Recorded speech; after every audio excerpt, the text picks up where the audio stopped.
Hi నమస్తే, welcome to Myra media. నేను మీ కేవీఆర్. ఆంధ్రప్రదేశ్లో ఎన్నికల ప్రక్రియ ముగిసింది. చాలా చోట్ల కొంత విధ్వంసకాండ, ముఖ్యంగా పల్నాడు జిల్లాలో చాలా చోట్ల టీడీపీ మూకలు రెచ్చిపోయిన పరిస్థితి. ఈ నేపథ్యంలో గతంతో పోలిస్తే కొంత ఓటు పర్సెంటేజ్ తగ్గినట్టు తెలుస్తుంది. So the polling percentage is in Andhra Pradesh 98.36 which is 1.28% lower than last year. The level of anti-incumbency against the YSRCP is not as high as expected. So ఒక అంచనా అన్నమాట. గత ఎన్నికలతో పోలిస్తే 1.28% తగ్గినట్టు గుర్తించారు. అయితే ప్రతిపక్ష కూటమి చేసినట్టు ఆరోపించినట్టు యాంటీ ఇన్కంబెన్సీ అంటే ప్రభుత్వ వ్యతిరేకత వాళ్ళు అనుకున్నంత హై రేంజ్ లో ఏం లేదు అని చెప్పి దీని సారాంశం అనమాట. ఇంత జరుగుతున్నా కూడా నిన్న అంటే ఒకవేళ ప్రభుత్వ వ్యతిరేక ఓటు అన్నది కనుక జరుగుంటే నిన్న పెద్ద ఎత్తున ఇట్లా జనాలు ఓటేసడానికి వచ్చేవాళ్ళు కాదు. వాస్తవానికి ఇంత పెద్ద ఎత్తున అంటే మహిళలు, ముఖ్యంగా ముస్లిం ఎప్పుడూ కూడా పెద్దగా బయటకు రాని ముస్లిం ఆడవాళ్ళు చాలా వరకు నిన్న అంటే మెజారిటీ శాతం ఓటు హక్కు వినియోగించుకోవడం హైలైట్ అనమాట. అలాగే వృద్ధులు చాలామంది 11-12 గంటల లోపే ఓటేసేశారు. ఇక బయట నుంచి వెళ్ళిన వాళ్ళు మాత్రమే చివరికి మిగిలిపోయారు. అయితే వాళ్ళల్లో చాలామంది ఓటేసేందుకు సుముఖత వ్యక్తం చేయలేదు. మరి ఏం జరిగిందో తెలియదు, కానీ 1.28% ఓటు పర్సెంటేజ్ తగ్గినట్టయితే కనిపిస్తుంది.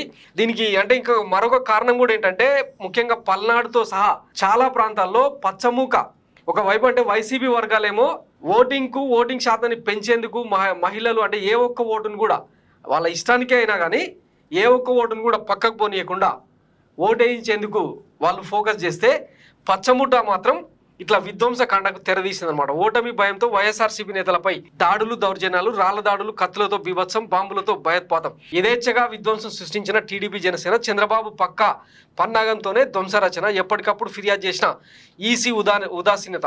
శ్రీ సత్యసాయి జిల్లా ఓడి చెరువులో యువకుడికి కత్తిపోట్లు. వైఎస్ఆర్సీపీ కార్యకర్తపై కత్తెరతో చింతమనేని అనుచరుల హత్యాయత్నం. వైఎస్ఆర్ జిల్లాలో రెచ్చిపోయిన పచ్చమూకలు. అన్నమయ్య జిల్లాలో బరితెగించిన రౌడిజం.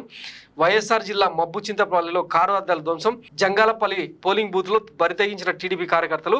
చిత్తూరు జిల్లా పెరుమాల కండ్రిగలో ఇళ్లపై దాడులు, కారు ధ్వంసం. కోనసీమ, కాకినాడ జిల్లాలో తిమీరిన టీడీపీ నేతల ఆగడాలు.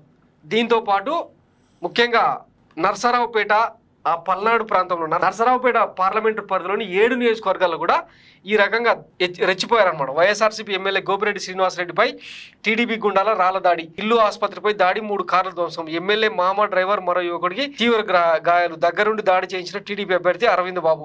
అర్ధరాత్రి కూడా కొనసాగిన ఉద్రిక్తత. ఇరువురి గృహాల వద్ద కంచె వేసిన పోలీసులు. బాష్పవాయు గోళాల ప్రయోగం. అలాగే మాచర్లలో పిన్నెల్లి రామకృష్ణారెడ్డి అనుచరుల మీద కూడా పెద్ద ఎత్తున దాడులు జరిగినాయి. ఇట్లా చెప్పుకుంటూ పోతే మొత్తం నరసరావుపేట పార్లమెంటు పరిధిలోని అన్ని నియోజకవర్గాల్లో పెద్ద ఎత్తున హింసాత్మక ఘటనలు చోటు చేసుకున్నాయి. కానీ విషయం ఇదైతే అనూహ్యంగా అంటే ప్రభుత్వానికి పాజిటివ్ ఓటు పడుతుందన్న కోణంలో రాష్ట్ర వ్యాప్తంగా ఒక పాజిటివ్ మూడ్ క్రియేట్ అయిన నేపథ్యంలో అనూహ్యంగా 11 గంటల నుంచి ఫోన్లు రావడం. ముఖ్యంగా పల్నాడులో ఎప్పుడు కూడా హై టెన్షన్ వాతావరణం ఉంటుంది, ఎన్నికలు ఎప్పుడు జరిగినా కూడా. సో దాన్నే కేంద్రంగా మార్చుకొని ఈ పచ్చమూక మొత్తం దాడులకు తెగబడినట్టు తెలుస్తుంది. దీనికి కారణం ఏంటంటే, ఓటేసేందుకు వచ్చే వాళ్ళంతా భయాందోళనతో రాకుండా ఉండాలి, వాళ్ళ ఓట్లను రిగ్గింగ్ చేసుకోవాలన్నది వీళ్ళ కాన్సెప్ట్ అన్నది రాజకీయ విశ్లేషకులు చెప్తున్నమాట. ఇక ఈ నిజాలన్నీ దాచిపెట్టి ఈనాడు, ఆంధ్రజ్యోతి ఇట్లాంటి వార్తలు రాష్ట్రం చూడండి. ఓటెత్తిన వైకాపా విధ్వంసకాండ, ప్రజా చైతన్యంపై పిడుగుద్దులు. ఆంధ్రజ్యోతిలో అరాచక పర్వం, పోలింగ్ కేంద్రాలపై పేటరేగిన వైసీపీ గుండాలు. ఎక్కడ వైసీపీ గుండాలు ఎక్కడ పేటరేగింది? ఎక్కడన్నా వైసీపీ వాళ్ళు ముందుకొచ్చి రిగ్గింగ్ చేసిన ప్రయత్నం కానీ, ఓటర్లను బెదిరించింది కానీ ఎక్కడైనా జరిగిందా? వీళ్ళే మొత్తంగా అంటే ఇంతకుముందే చెప్పినట్టు వైసీపీ వాళ్ళేమో కంప్లీట్గా ఓటింగ్ మీద, పోలింగ్ మీద ఫోకస్ పెడితే వీళ్ళేమో విధ్వంసకాండకు తెరదీశారు అనమాట. పైనుంచి ఆదేశాలు రావడం, ఇమ్మీడియట్గా పల్నాడు ఏరియాలో ధ్వంసరచనకు పాల్పడడం, ఆ మూడంతా రాష్ట్ర వ్యాప్తంగా పాకడం, ఓటింగ్ శాతం తగ్గడం, ఇవన్నీ జరిగిపోయినాయి అనమాట. సో ఇక ఆల్రెడీ పోలింగ్ అనేది, ఓటింగ్ అనేది అయిపోయింది, నిక్షిప్తం అయిపోయింది ఈవీఎంలలో. ఇప్పటికే స్ట్రాంగ్ రూమ్లలో ఈవీఎంలను భద్రపరిచే ప్రక్రియకు ఈసీ వీళ్ళ ప్రయత్నాలేందో, వీళ్ళ అల్లర్లేందో ఇప్పటికీ కూడా పల్నాడు ఏరియాలో హై టెన్షన్ వాతావరణం. చాలా ప్రాంతాల్లో పోలీసులు పికెటింగ్ నిర్వహించాల్సిన దుస్థితి నెలకొందనమాట. అంటే నిన్న వైసీపీకి ఎవరైతే ఓటేశారో వాళ్ళందరినీ ఇళ్లలోకి దూరి ఏరేరి కొట్టే ప్రయత్నం చేస్తున్నాయంట ఈ పచ్చమూకలు. దీనికి సంబంధించి మరి ఎన్నికల సంఘం ఏం చేస్తుందన్నది వేచి చూద్దాం.